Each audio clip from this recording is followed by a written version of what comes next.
Right, we're back. So, I've got something I need to do. I wonder if... Because I remember the spray having its own effect. Oh, is that an orb?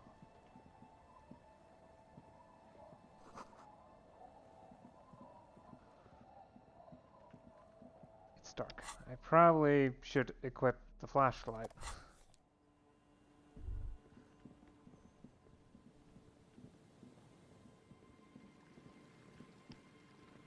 Because Kim didn't have the spray, but I did. So maybe there's a difference with cryptid hunting. If I'm on my own.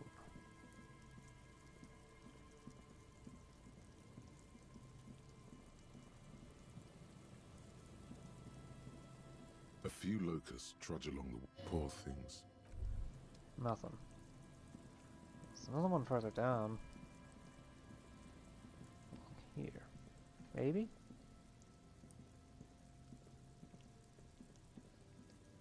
The trap is filled with dead and dying locusts. Poor things.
Just dead and dying locusts. Poor things.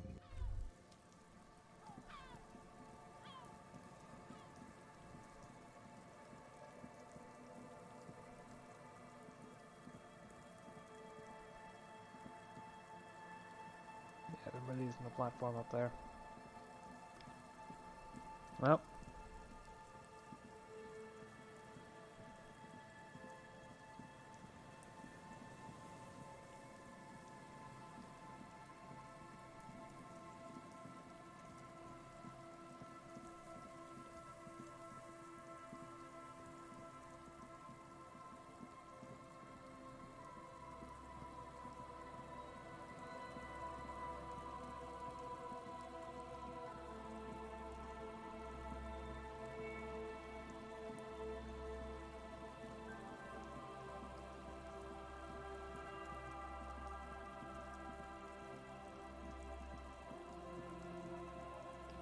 There is one more spot I can look.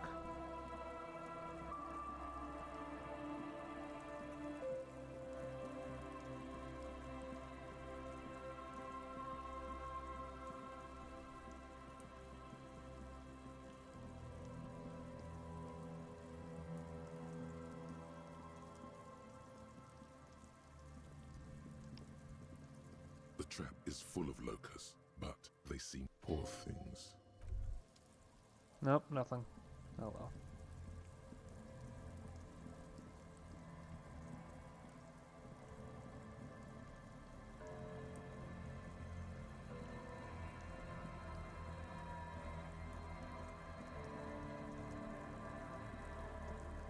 It's getting late.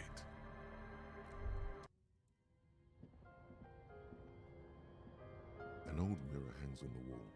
You see the reflection of your face in it, adorned with the expression.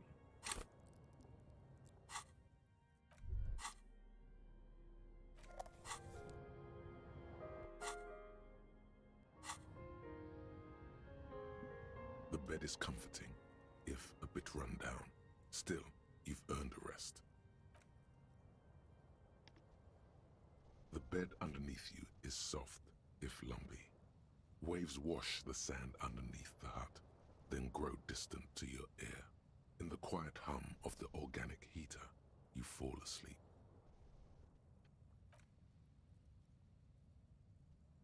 Like a deftly cast fishing net, sleep pulls you out of the world and into its dark shore.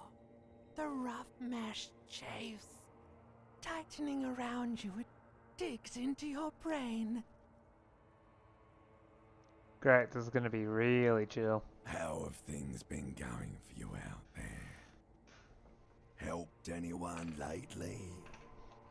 Saved anyone lately? Murdered anyone lately? This bastard isn't even listening to you. Because you know you are a murderer. A disco music listening psycho killer who offs poor people and then forgets about it. I just want to sleep. Hear that? Iceman wants to sleep. He doesn't care about killing people. That's nothing to him. Black water under the bridge.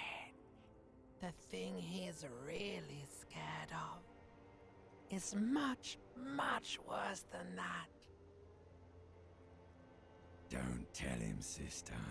It's too bad. We're trying to help you. All these processes, these tortures, voices and tremors are all just distractions, flares and countermeasures to keep you from the last dream. The last dream will be total annihilation. Cinders peeling off the fuselage. We won't be there to help you anymore, Harry. We will be dormant. You will be naked and alone. And the air will smell of apricots. Of hell. An ancient sadness, brother. 10,000 years later, in front of the video rental, there is a warm breath on your face again. Everything is okay again. Everything is so okay. Doesn't sound like it. Your eyelids flutter open for a moment. When you close them again, you sense the light of the room around you. You're back. In 2 seconds, the alarm will ring. The last thought in your head before waking is, maybe you shouldn't have seen that stained glass window in the church. Yes. Maybe. Why am I sitting in the chair over here?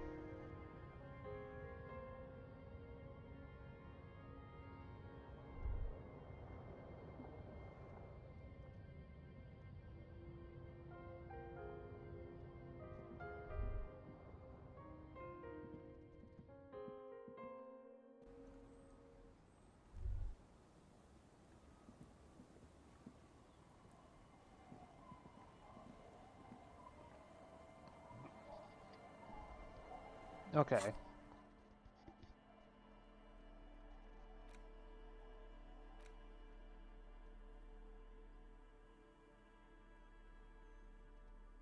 Psychological realism.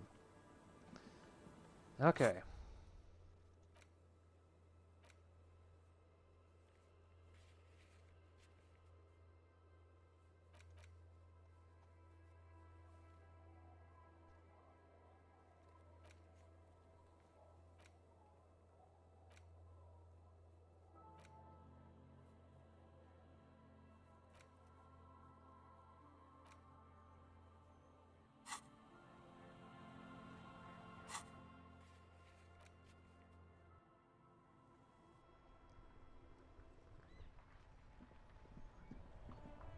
Inside, you see a set of steering levers, a radio microphone, a pull. This is Precinct 57. How may I assist you? Yes. It took some convincing, but I got the mercenary's name and a few biographical details. Are you ready? The lieutenant leans in to listen, notebook in hand. Shoot. That suit of armor was issued to an Oranese citizen named Ellis Cortenaer. That's Ellis Kortenaer.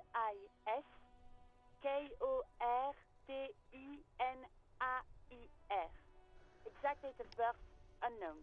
He was signed into the Lelystad County Neonatal Care Unit on 28th of February, '09. Yes, I recognize this. I did go through this. However, apparently it didn't save properly because death. So, He was found as a newborn in a leaf compactor near an abandoned farm. He spent 4 months in the neonatal unit, survived apparently, and was assigned to a foster family at 2. This is what the ICP knows about him. He was raised by foster parents, entered the Eastbrand Military Academy in Vredefort at 17, then served in the Oranese forces till he was honorably discharged in 41, just a year before the Seminese conflict. Then the armor followed him to Seminine, or at least I assume it did. And that's it. There are no records of his employment in Crenel, or any of its other incarnations, or him even entering Revachol. wait, he was found in a leaf compactor? It's a garden tool used to press leaves into these cubes. It's a detail the hospital had, the only detail in these files. So I thought it would be good for you to know. It is. Thank you, Alice. Any information on his foster parents? None, officer. Sorry. So all we have to connect him to Cornell is the armor. Even that is a small miracle. These organizations usually double-check their inventory. Thank you, Alice. Great work. No problem, Lieutenant. A compliment from Lieutenant Kitsuragi. Not bad. A name. This is very good. Ellis Cortenaer. Sometimes police work is about human dignity, about giving back names to anonymous victims. I'm glad the inquiry was helpful to your investigation, officer. Did you have any other questions? I'm done with the radio for now. 57th, over and out. In the cabin, you see a set of steering levers, a radio on a hook, a pull-out toolbox, and the soft glow of the fuel preheater gauge.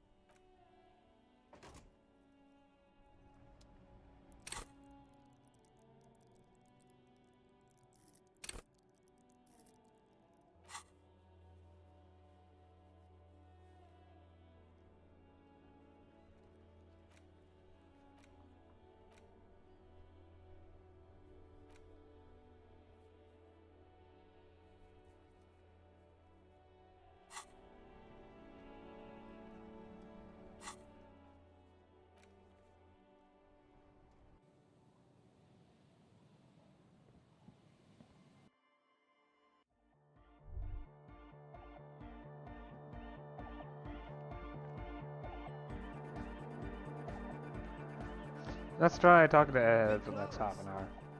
True, hard, full car. Is it? Hard car.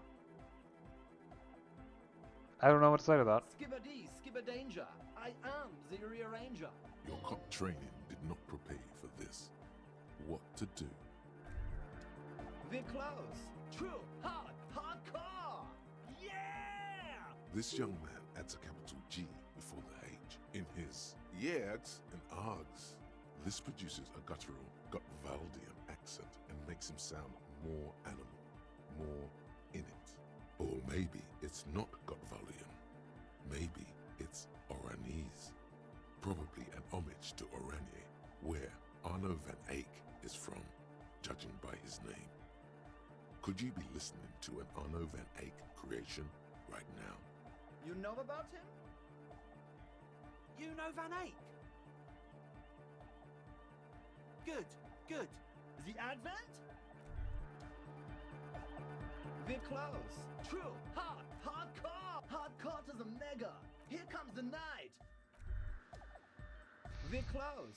True, This is gonna take a while. Hardcore to the mega. Internally coherent. Good morning, yeah. 1, 2, 3. Yakokata, the place to be. He said that before. What is this Yakakata? Yakokata is a hardcore place. Yekokata is an abbreviation from the Gradian term, Zone of Ecological Catastrophe, an agricultural megaproject in the extreme southeast of the Gradian Isola. It involved cutting-edge approaches to irrigation and a completely new type of fertilizer. An intricate system of irrigation networks pockmarking the earth. Intermittent seas of phosphorus mud, ripped tarpaulin fluttering in the wind. A pair of molten rubber boots also comes to mind. All in all, a truly hardcore place. We're close.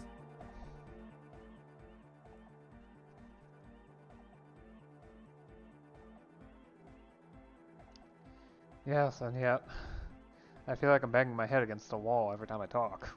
True. Hardcoreism. Internally coherent. Good morning, yeah. 1, 2, 3. It's the message, so listen and you will see. No illusion. The spirit is what you feel. We're close. True. Hardcore. Internally coherent. All core. All right. He furrows his Hardcore. Ah. The question is, what is the question? But there was a question? We're close. True. Hardcoreism. Internally coherent. All core. All. He furrows his Hardcore. The question is, what is the question? Just answer the question. But there was no question.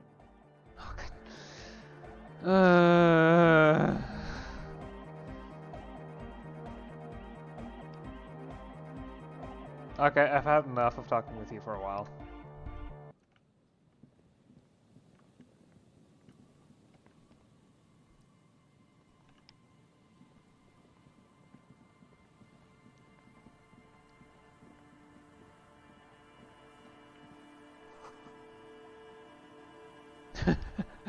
You didn't crash every MC in Revolution, hopefully.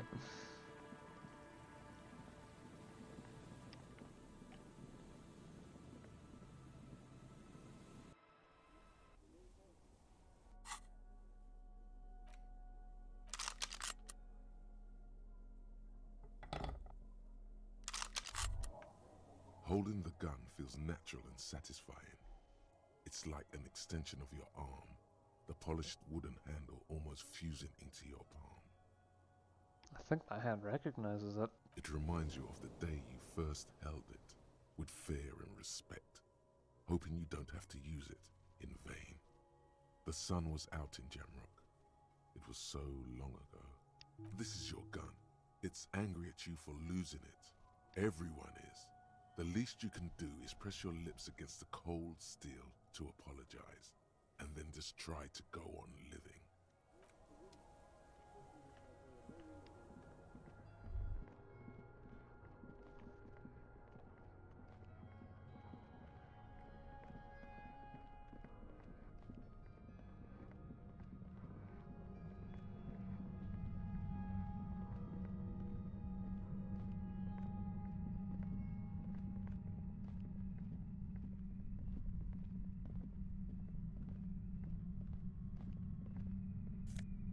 Cash.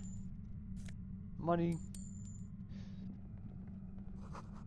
It's been a while since I actually found something valuable.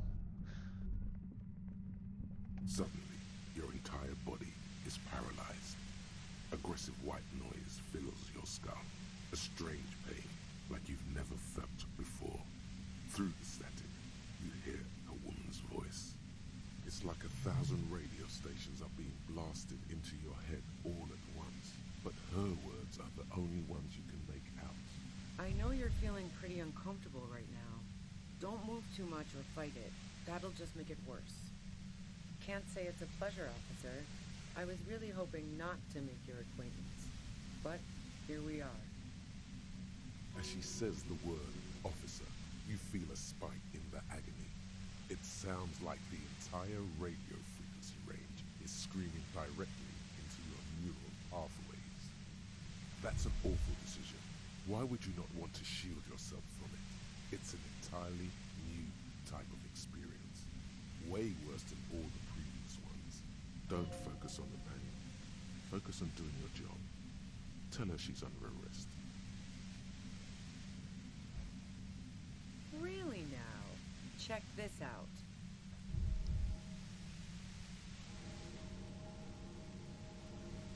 You're overwhelmed with a new surge of violent static.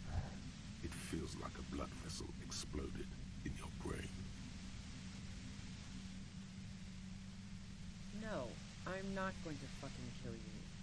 If that had been my plan, you'd be dead already. All things considered, I'm being pretty reasonable here. I'm using a pale latitude compressor. You and your partner have been caught in its field. The explosion of static you're hearing, it's the ULAN frequency. Blasted from that pale emitter that Angus mentioned. Saw my equations? You've been sniffing through my lorry, right? I expected as much. I am a bit surprised you knew what you were looking at.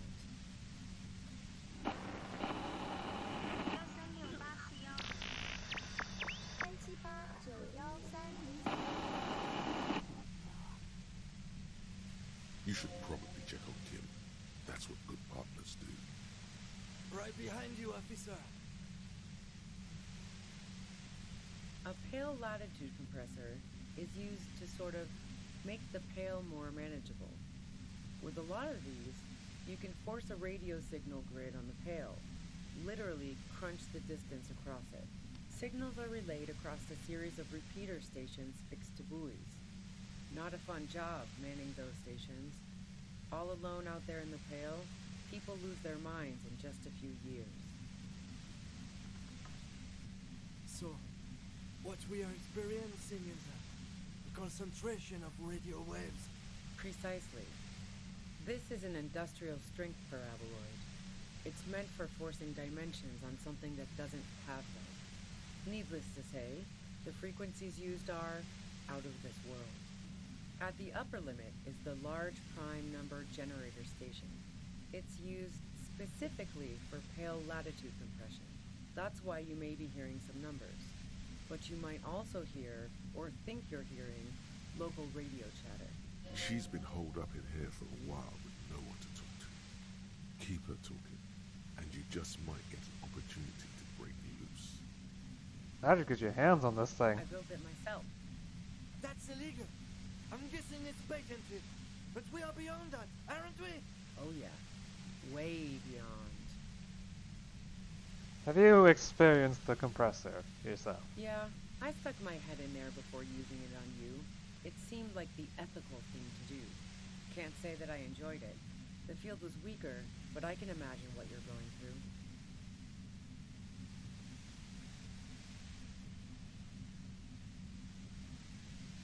Yeah, let's not talk about that shit.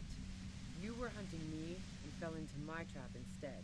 That's all there is to say about it. So she thinks of you as hunters, not cops, and of herself merely as prey. If you've got something really important to say, you can do it through the white noise.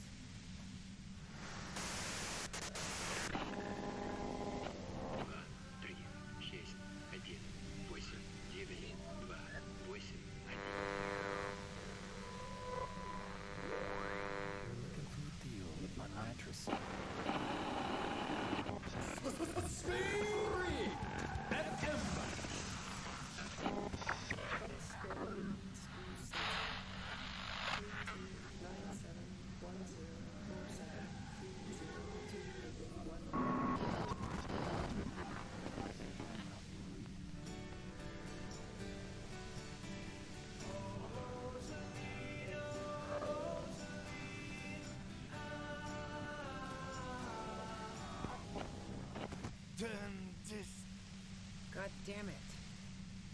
Fine. If you really want to talk, I can dial it down. I've also got a gun, by the way. She's carrying a 2-barrel front loader. Remain careful. Well, it doesn't feel much better, but you can form sentences now. Thinking doesn't seem to hurt as much. That thing dealt 3 hit point damage to me. Just keep her talking, and you'll get through this. There's only 3 meters between you and the machine. If you keep her distracted for long enough, maybe. Be careful when you make your move. That'll be it for questions. Bide your time.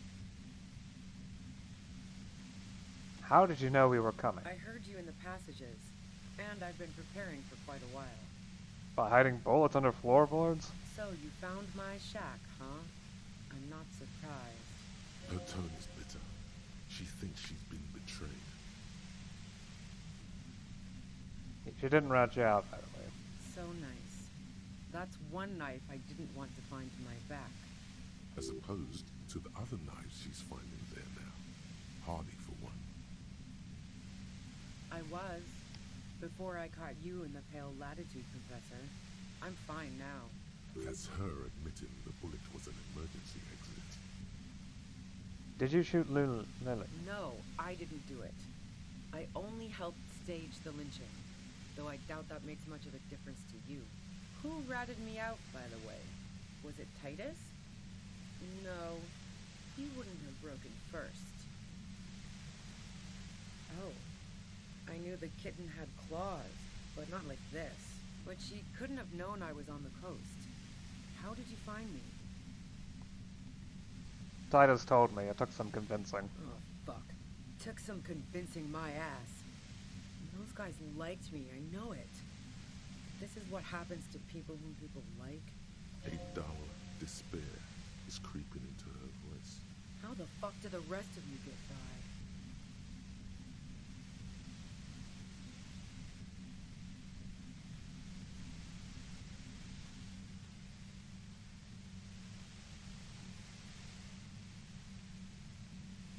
Wait, wasn't it you who called me the human can opener? I did, didn't I? Now you've come for me. Fuck them all the same. That did make her forgive them. A little. Like what? I already told you I didn't do it. A strong moral compass. She still wants the opportunity to make a case for herself.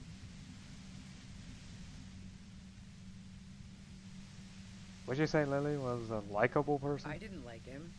Hardened mercenaries aren't particularly likable types.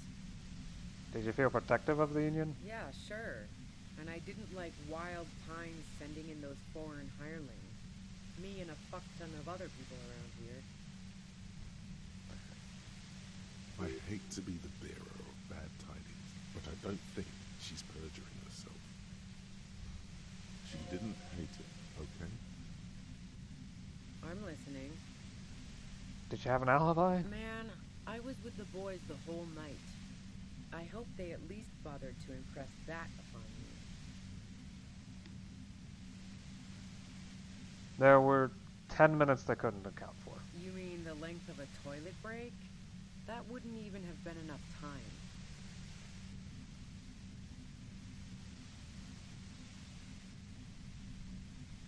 Wow. Now I'm curious. Please, explain. Look, there's a secret way from the first floor of the whirling to the roof. Don't know it.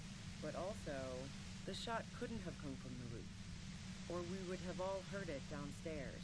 She has a point there. No one mentioned. That didn't go super well. You've got to lay something better on her. You're running drugs for the Union. I've been through your lorry. So, Heart of Gold Tommy fucked me over too. Never trust a musician. That really comes as a blow to her. Maybe twist the knife, just in case. Make her more desperate. No, he didn't. I found my own way in. Okay, great. You got into my lorry on your own. What now? You're going to arrest me for drug trafficking? Beneath it, she's relieved Tommy didn't betray her. You had a financial incentive to kill the merc. Man, it's to get away from all that murderous shit that I left Jamrock, my previous employer, for the Union. She deliberately avoided naming the mob she worked for. You might be able to find this out later. I got lucky being a dispatcher. Never had to do any of the really dirty work myself. This gun has only been used for self-defense against serious scum. But you're threatening us with it. Based on what I've heard about you, you are serious scum. Do you like to hang out on rooftops? Who doesn't? Oh, you probably mean Claudia's rooftop. Sure, I've hung out there. She's got this great antenna. What's so great about her antenna? It's very powerful. I used it to tune into RCM frequencies. That's how I knew to be prepared for your arrival. Sounds mildly illegal.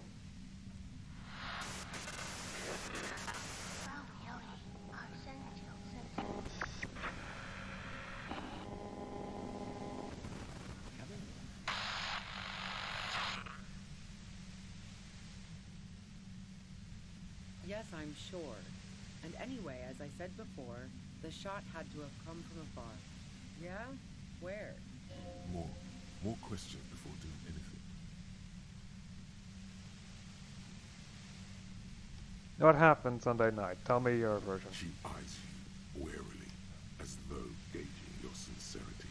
It's okay. We just want to... All right, don't kill yourself over it. I was shooting the shit with Hardy and the boys over a few beers, like always. Then Klasya comes in, all pale and shuddering.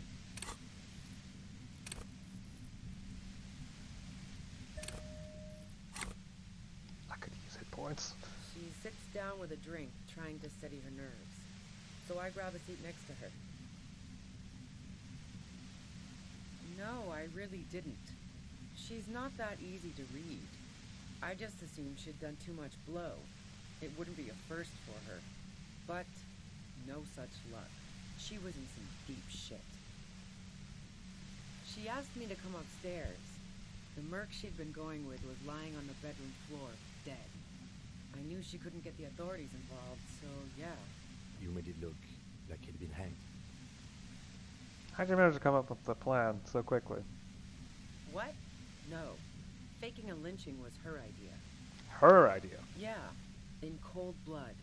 It really surprised me how quickly she was able to get a hold of herself once we got up there. It was like she was another person. The party girl was gone. She asked me to help her drag him into the shower so she could wind the shower head around his neck to fake lividity. Then she dressed him while I went to get the Hardy boys. She lied to you about that, too.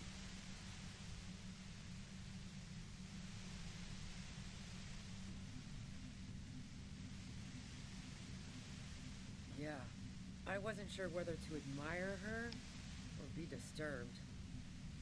As I keep telling you cops, we didn't hear anything downstairs. No gunshot, nothing. But even if this is true, weren't you worried this lynching might lead to... War? The thought crossed my mind. But the mercenary's death was going to have repercussions either way. Although the way things are going... She doesn't want to talk about this, but not because she has something to hide. She doesn't want the guilt. Fuck it. I'm not responsible for these people after what they did to me.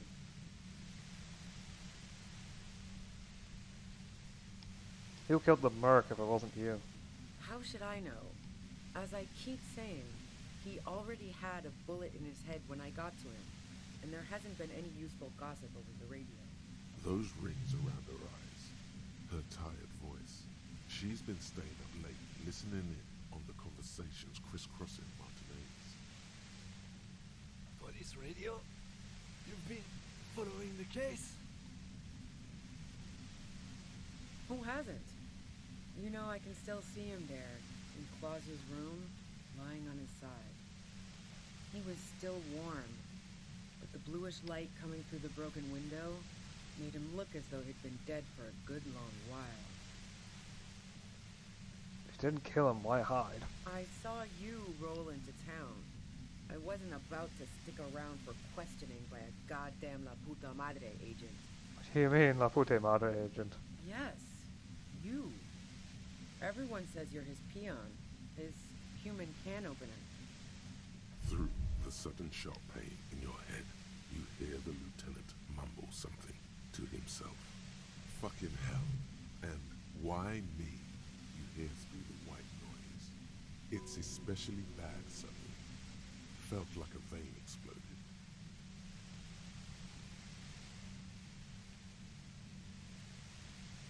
Everyone in Jamrock, the cops, the criminals.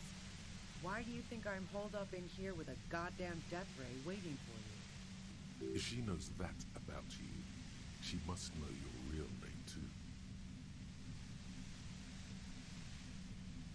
I already know that, so... Is that a joke or a threat? I'm guessing both.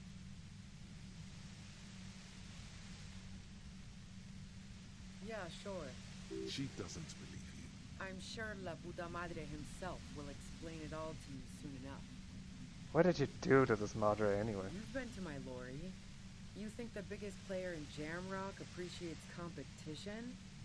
And now I have Harry Can Opener in my lair. Fucking Titus. She's not going to change her mind that easily. She still perceives you as a threat. Wait, one thing. Possibly small, but she said you rolled into town. Was that you singular or plural? She might know something. Yeah, you had your death squad with you. What happened to them anyway?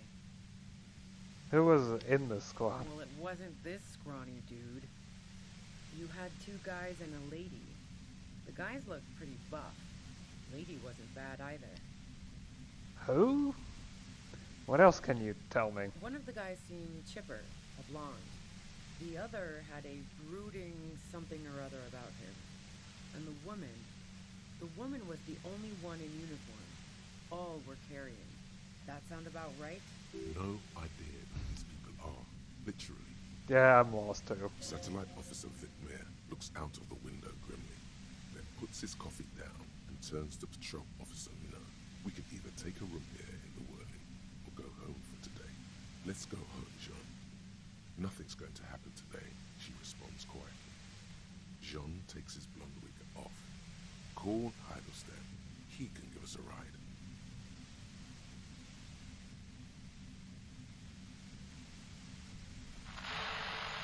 Friction, lock, set. Don't leave me here. Please leave.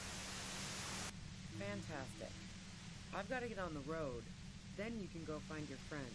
Unless you have anything pressing to ask me. Do you know about the bunker next door? What bunker?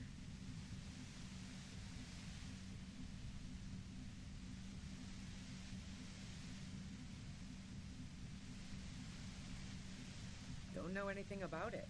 No one's been around since I set up camp. But I'm sure I'm not the first vagabond to...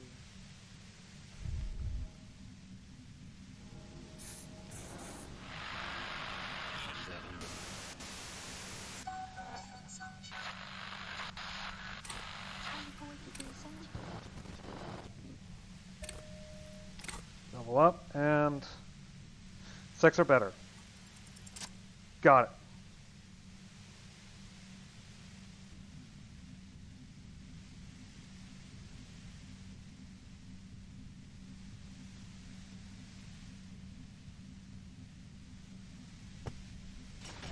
You did it. The compressor lies broken on its side. It's quiet in your head again.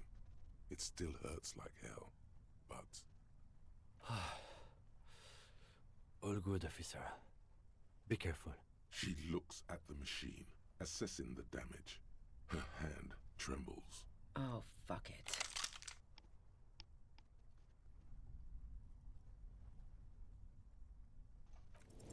Nope. You should know the words to say. You've been here yourself. So why is it not coming to you? Because you've been going around pointing a gun at yourself, trying to answer the same question in vain. Her finger squeezes the trigger now. A smirk crosses her face as she watches you stand there, mute. Then she exhales sharply, shakes her head, and pulls the trigger. You watch as her brains trickle out through her neon hair.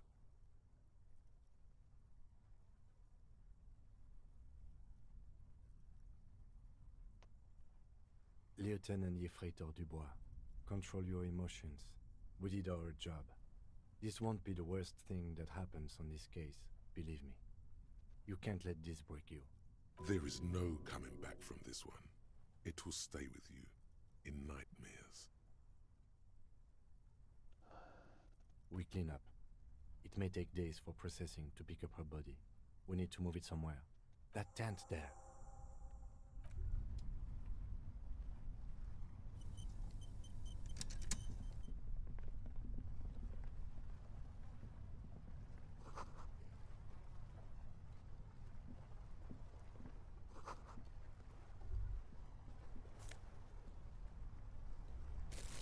I could use that.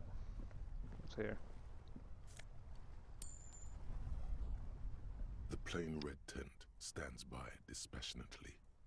You see a rolled-up sleeping bag and personal belongings. We should put her in the sleeping bag, so the rats don't get to her. The lieutenant nods.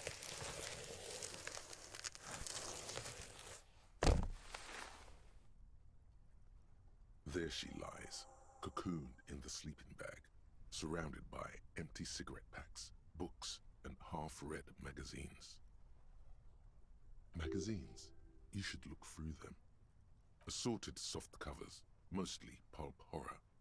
A motor carriage lies buried in the snow on one cover. On another, a ghost airship. You also see a collection of radio enthusiast magazines. See anything? Rager Monthly, Journal of Material Science. More Technological Digest. One of the magazines doesn't have images on the cover. It's not a magazine, it's a leather notebook. You pocket the worn brown leather journal. She watches by, motionless. We should read this immediately, like right now.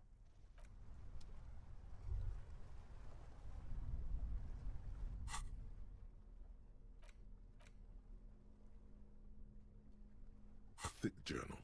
The cover is worn like someone used to carry it around in their back pocket. It's made of full-grain leather.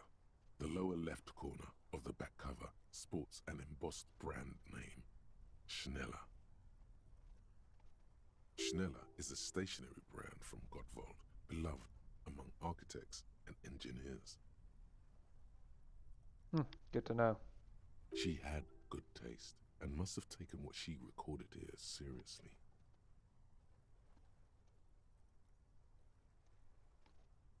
The journal falls open. About 2/3 of its ruled pages have been filled. The large cursive of someone who writes quickly and confidently, perhaps too confidently. Many phrases and even paragraphs have been crossed out, with tiny corrections scrawled above and in the margins. It's a mix of logistical notes, diagrams, and personal reflections, all dated. We could learn a lot from this. What kind of logistics? Hard to tell exactly. It's mostly noted down in code. Looks like contact information, quantities, directions. There could be useful information about local operations in those notes. We have a junior sergeant at my station who's good with codes. I can give this to her after we finish this. Professionalism is his coping mechanism. Thanks, Volition. Esoteric radio technology. The most recent ones probably pertain to the latitude compressor, sketches, calculations of distance and density. You make out a familiar spiral shape. Short, wry observations of people and places, probably a way to pass the time on the road. Also, what appears to be attempts to sort through some difficult decisions. There are a few passages with many questions in them. Staff issues, always tough on the leadership. You smell traces of betrayal. The first entry is from August 2nd of last year. It reads simply, I know my position is precarious. All I can do is make myself as useful as I can while looking for a way out. Remember, no one is indispensable. Nothing on March 4th. March 5th, though, well, that's bound to come back and bite me in the ass. I'm bad at this. Loyal to a fault. But that's another matter entirely. You have no idea what she means. These are personal notes. Don't expect to understand all of it. That name isn't mentioned as far as you can tell. Small wonder. Would you talk about La Puta Madre in your journal? You do see an M, though. La Puta Madre. M is mentioned on March 9th and March 15th. Great. M's peon is coming to town, no doubt to investigate the lynching. But also, I feel it in my gut to finally put a bullet in my head while I'm napping in my lorry or on a smoke break. Well, I won't stick around just to twist my own neck by constantly looking over my shoulder. Then again, isn't that what I've been doing ever since I got the call? Things played out just as she had feared. Except you didn't shoot her. Maybe it's the old you. Or maybe she was just paranoid. No, not even the old you. No you would do that. Read the entry from March 12th. Been holed up here for 3 days now. I'm used to being alone and all, but I don't know when I'll be able to leave, or if I'll be ratted out. They will rat me out, of course. I've made it a point to believe in the best in people, the boys, for example. But experience tells me.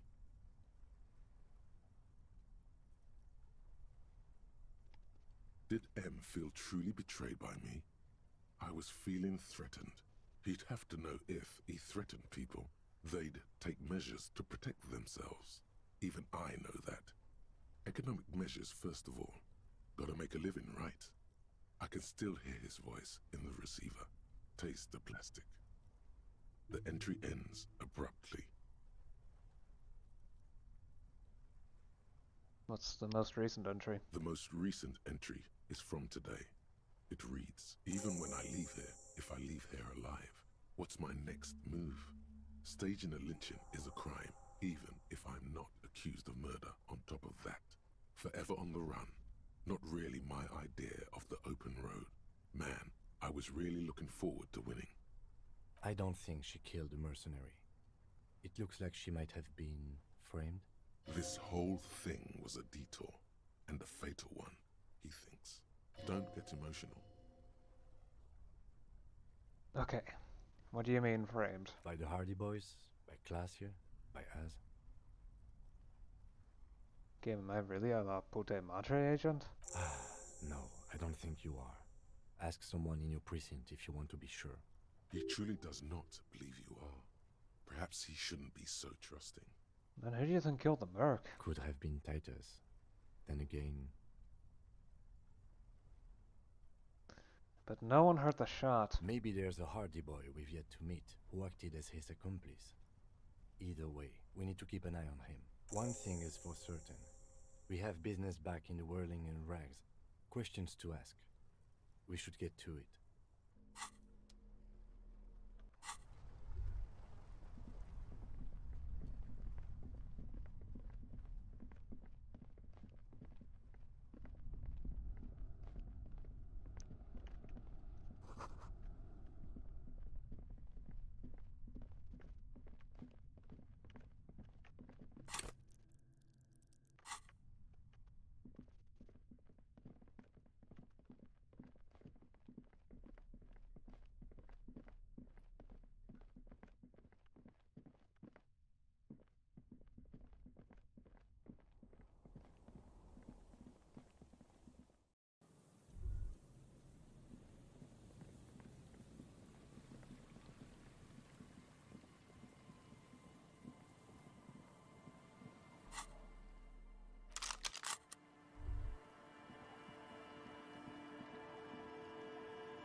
Wait a second.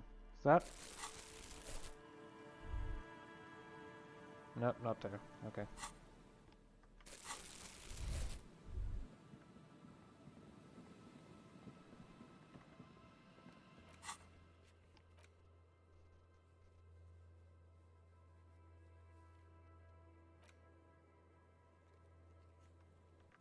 How close do I need to be to the church in order for that to activate?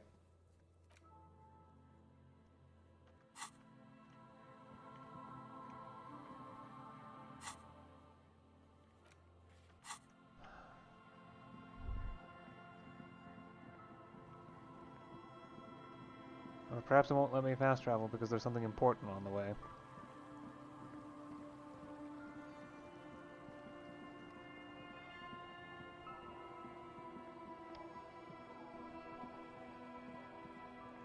I'm in the fishing shacks. Yep, the game won't let me fast travel. That's not good.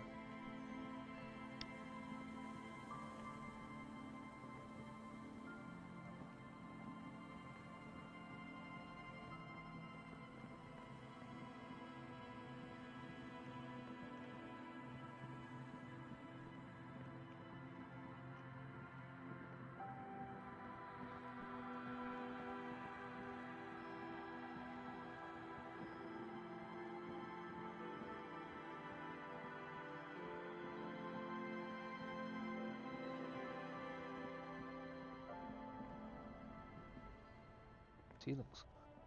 Stop. Now. It is time. Time for the tribunal? Yes.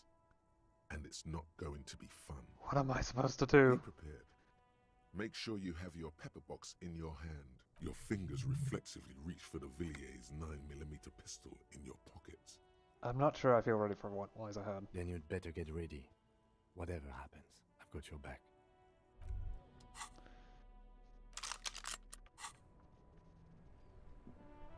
I'm all out of shits to give, loincloth. Welcome to the fucking reckoning. Put your damn gun down. People are gonna get hurt. We need to talk this through. All right? Shut up! You're not gonna talk yourself out of this, loincloth shit fuck. This is the mercenary at the gates. His chest rises and falls under the ceramic breastplate. His fingers reach for the butt of his sidearm. There's something very wrong with him. Shh. This is a misunderstanding. Nothing irreversible has happened yet. You can just return to your unit and forget all about this. The Kipt is merciful, willing to spare us if we just forget about our murdered and humiliated commander. I think we should just kill everyone, Corty. You are all drunk. Come to your senses. You won't gun down 7 people in the middle of the street?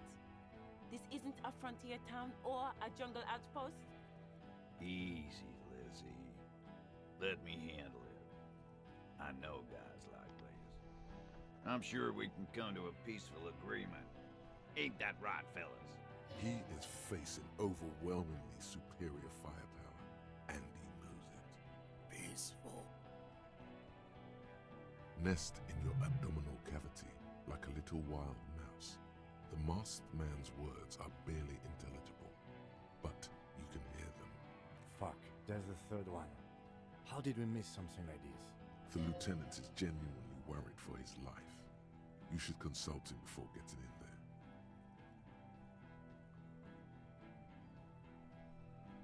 If this turns into a firefight, we should take him out first. A sound strategy. He's the leader. What do we do? My plan is not to get killed, but we have to intervene. The Mercenary Tribunal.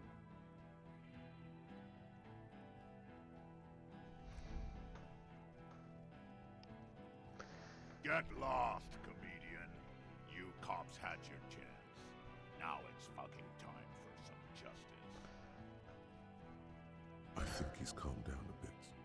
Pig fuck!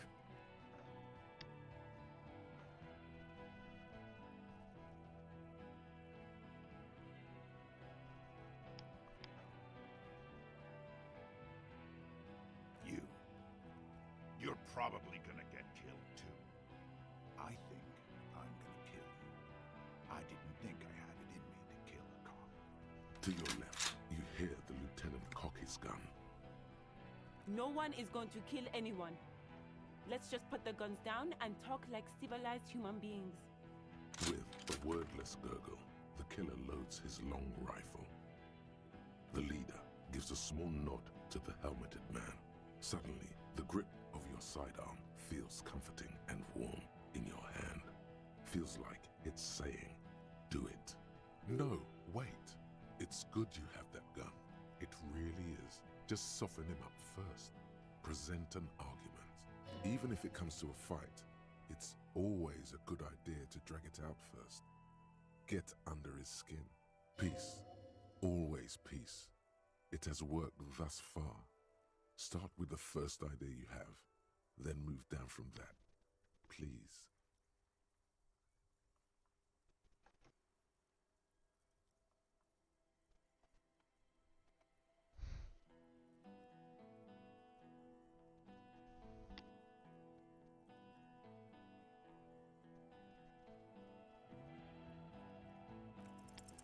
Dangerous. Got it.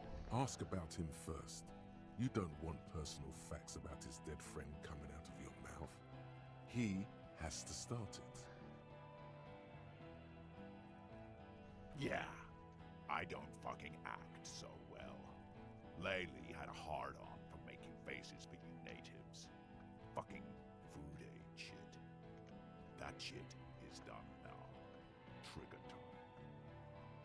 Sergeant Major Raoul Cortiner, reporting in to burn this fucking mud hut to the ground. As he moves, the interlocking pieces of his armor click softly. Click, click, click. The realization comes to you like a picture puzzle coming together. His name is Raoul Cortiner. The dead man's name is Elise Cortiner. He's brothers with the deceased. No, probably foster brothers. Elise was put into a foster home, remember? For killing, maiming, and humiliating our commanding officer. You're all sentenced to death while led.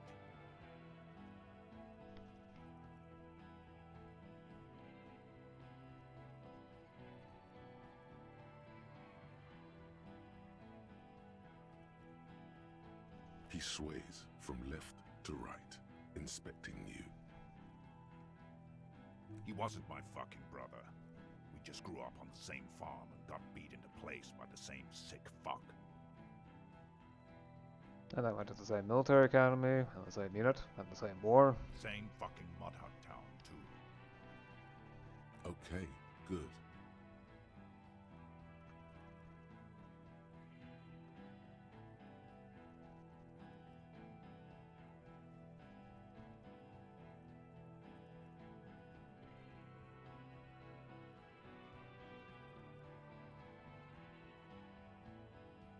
Fuck do you mean? Talk. We've heard testimony. People say he was charismatic, a nice guy to be around. Yeah, he liked to chat up the natives. Share leaflets. Squeeze a bit of kid tass here and there. Great fucking idea that turned out to be. If Laylee was here, he would spare the lot of you. Maybe shoot one for sure. But me, I'm not a big fan of public affairs, clay monkey. I'll gun every one of you down for what you did. Ready to open fire, Major. At your command.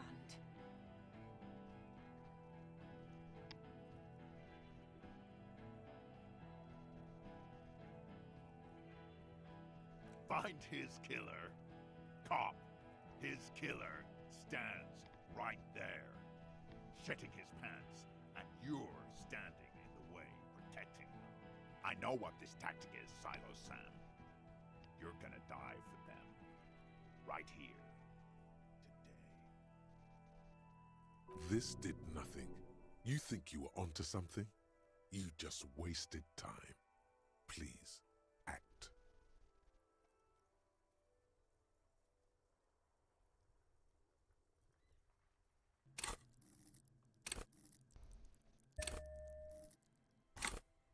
I don't have anything else on hand-eye coordination.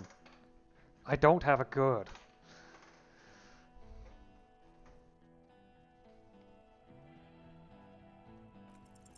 Alright, here we go. This is an illegal tribunal. Krenner would never sanction this. Who's the commanding officer? Take your pick. You only have time for one argument. Choose wisely. Just to be clear, are you officially in charge of this unit after the death of your colonel? Me? I'm fucking told. I'm a Crenell Major with 15 years of live combat experience. When my colonel gets hanged by clay monkeys, I lead the platoon on a retaliation strike. So you're the highest ranking of the three of you? Nah, I just have the biggest gun. Technically, the other man has the biggest gun. But we're beyond that now. Reconsider. You're right. But you see, I want it to end in bloodshed. Okay, it's not much. But he's thinking about something else. And his hand is off the gun. This did something. Easy now. Tell them these men didn't do it. There's a peaceful way out.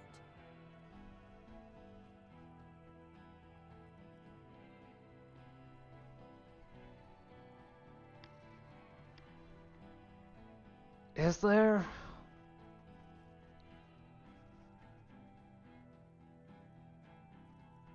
Yeah, there's no other way. I think I need to. I think I need to.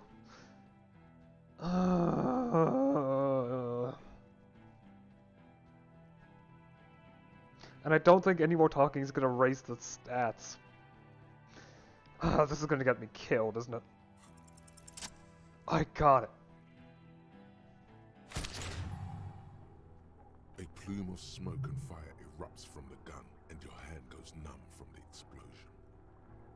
The smoke drifts west with the wind. You hear the plaza erupt in violence, slow, like a waterfall in reverse. There is a hole in his cheek. Blood gushes out as he stumbles backward, eyes filled with rage and disbelief, gurgling, muttering something unintelligible. His lips, moving, swollen with fear, are trying to say, shoot him, but he can't.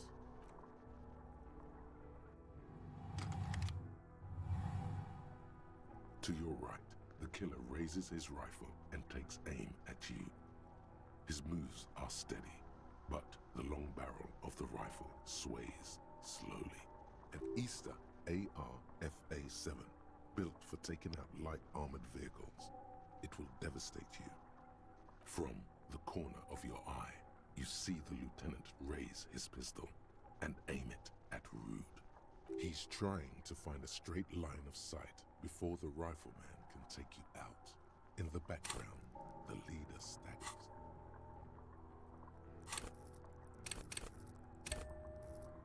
Use the last skill point I have. Got it. A swarm of angry lead hornets passes mere millimeters from your side. Feels like they're almost touching your naked skin. The man tilts his head, trying to see through the clearing smoke for the next shot. Watch out. To your left, Nepal is about to take a shot too, at Kim. God, please. He's aiming for the eye slot in Rude's helmet. An extremely difficult shot. 2 shots ring at once. One from the lieutenant's pistol, and the other from Nepal's. It's aimed at the lieutenant, but it misses. You hear a scream behind you. Glenn, dying in a puddle of blood behind you. His mangled torso has 2 gunshot wounds. Blood gushes out of them like red geysers. Oh God, watch out. You see 2 crazed eyes stare at you through all the smoke and the panic. With blood gushing from his face, the man raises his pistol at you. Then he squeezes the trigger. The look of vengeance, framed in blood, lips shaking. This is the last thing he'll do on Earth. But he will do it. He is your end. Here it comes. Death.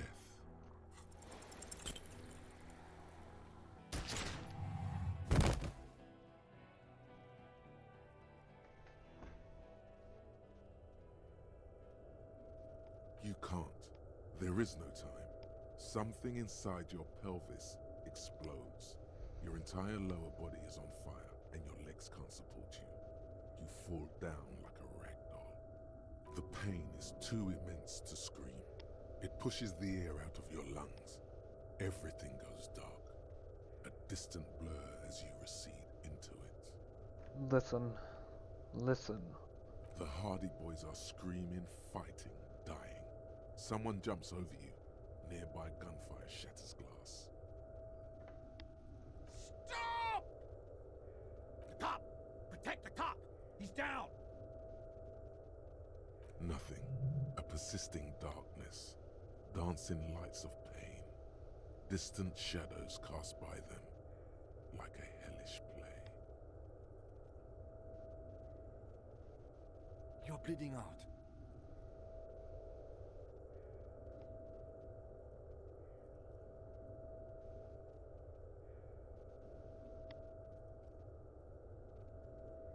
There's a white shadow that smells like apricots. It's always there. Stay with me.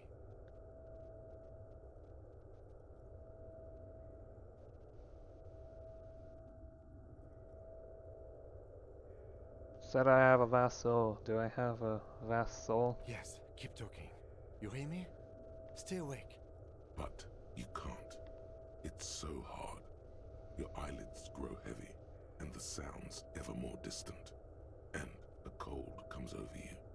The lieutenant, too, is somewhere far away, almost gone, when suddenly you sense something behind him, a slender white shadow towering. Someone stands there, raising her pistol at him. The lieutenant does not see it. He's pushing down on your wound with both hands. Scream immediately. He's gonna die. No, you scream. Behind you, from your bloody lips, your eyes are full of fear. There is no room for hesitation. The lieutenant turns around and fires, his body falling on yours in the course of the motion. You hear a faint scream, a woman's. Then the sound disappears, like someone pressed stop on the tape. The woman is gone. So is Kim.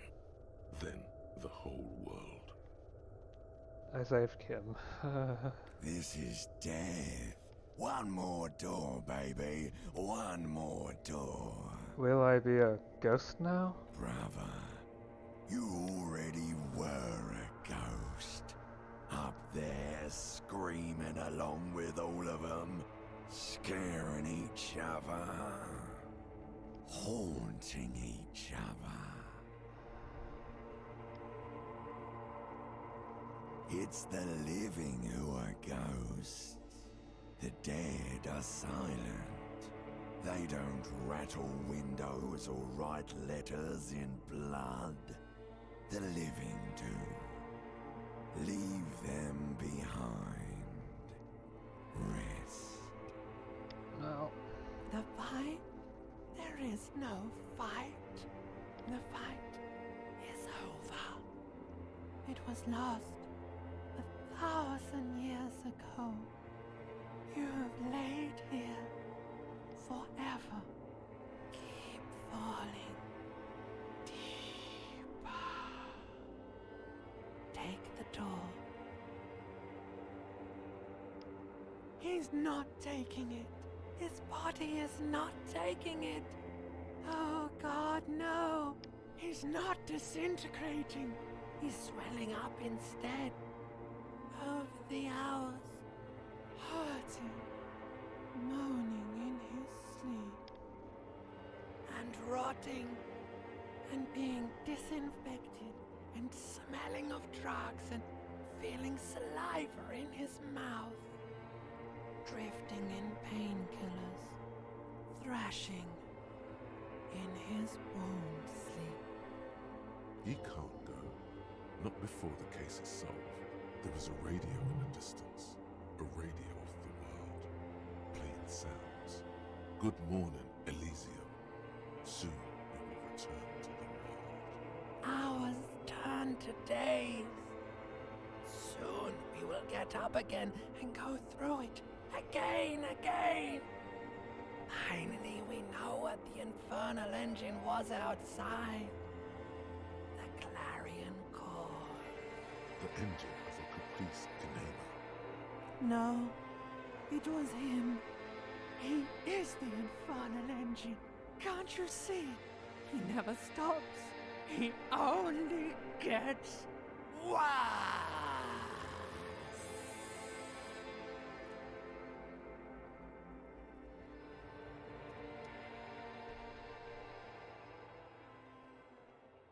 You see the lieutenant's familiar shape in the orange jacket. It turns double, then triple, from the pain. Kim. Sunrise, Arabellon.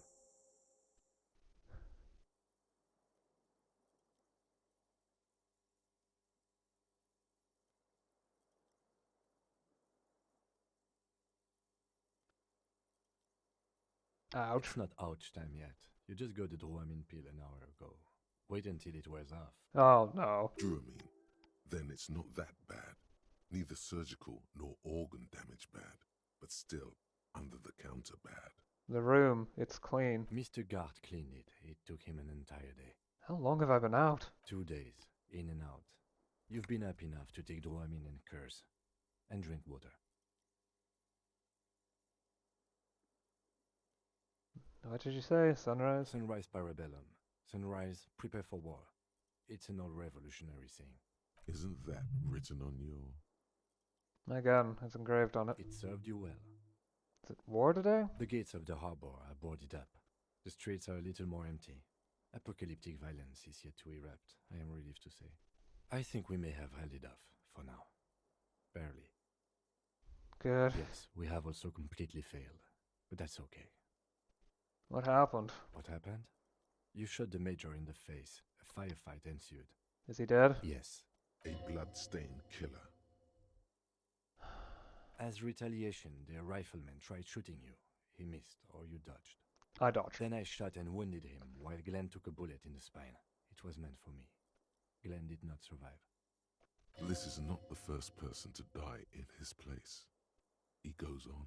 Titus, Fat Angus, and Theo charged. Angus and Theo did not make it. They both died before they made it to intensive care. Titus survives. So do Alain and the musician. I forget his name. Eugene? Yes. He's still alive too. You were bleeding out by then. I think you said something about your wife, and you warned me. I was able to disarm one of them, the Pole, before she got a jump on me. Thank you. I killed her. And that's what happened.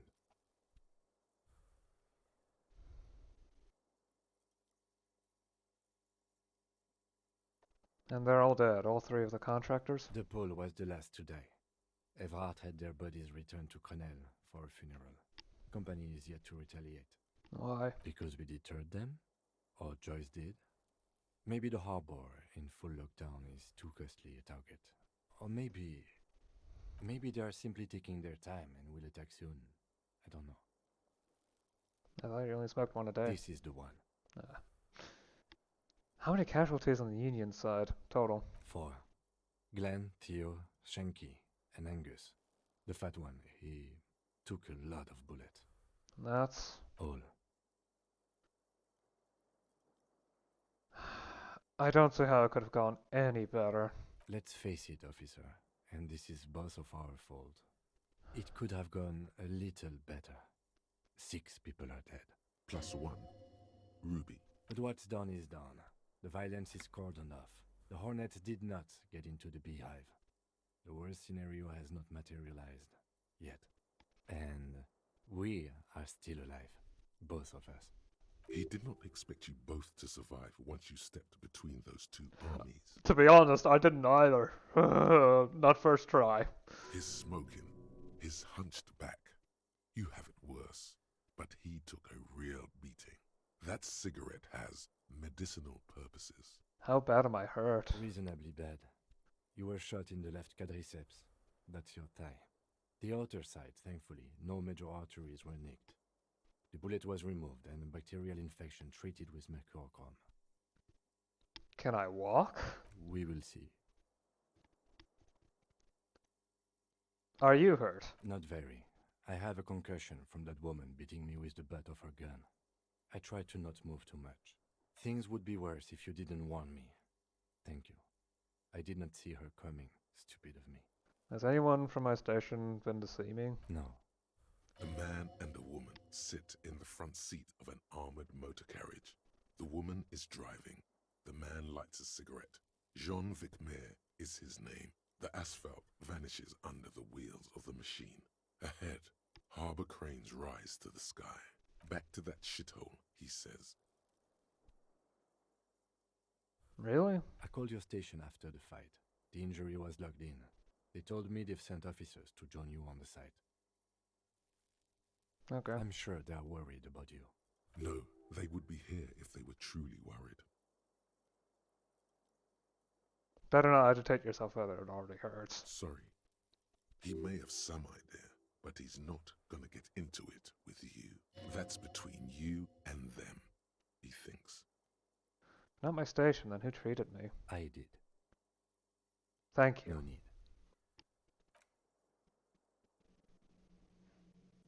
The fact that I'm still on 2 on half health after 2 days.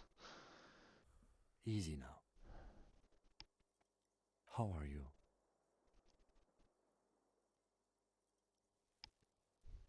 Disco days are done. Your disco days should have been done quite a while back, Lieutenant Freighter. So what happens now? I honestly don't know. But I don't know either. We can't talk to Everard. The harbor is in lockdown. Everyone in there is outside our grasp now. And Joyce has left too. She's gone? Yes, she left yesterday morning. To meet the board of Wild Pines, or that is what I've heard. There's a pin somewhere in the machine that keeps Connell from sending in a death squad. Maybe it's her. Maybe she kept her hand. Either way, Ruby's gone. And Classio too. We really should have arrested her, you know? Who did it then, Kim? Who killed the hangman? That was our job to find out, wasn't it? Honestly, I just don't know. Our circle of suspects is dead and gone. It's not a circle at all. It's a ruin. Honestly, I think our investigation has not produced a single credible suspect.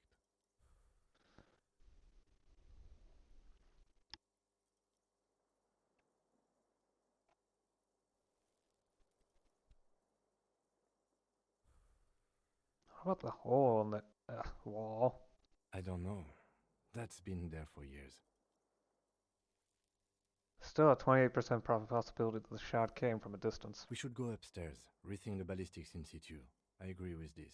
What else? Okay, so once more, Classier has escaped. Absolutely. There's no other way to go about it.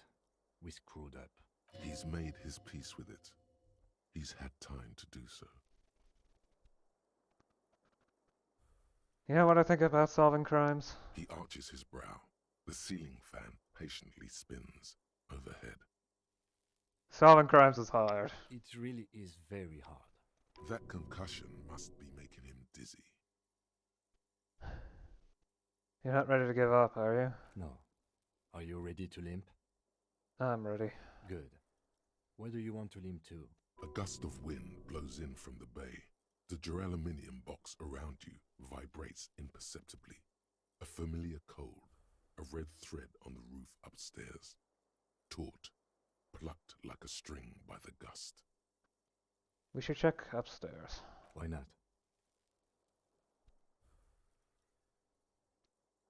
Another look at the window, perhaps? The one he was shot through. I don't know. I can't think of anything better.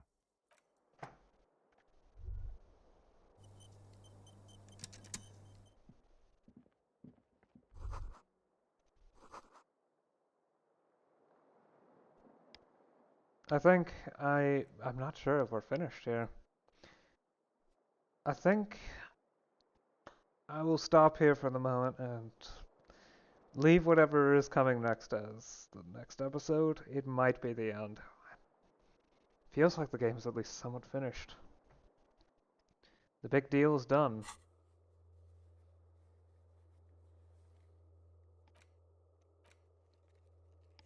Yeah. Well, I'll see you again next time. Until then, bye.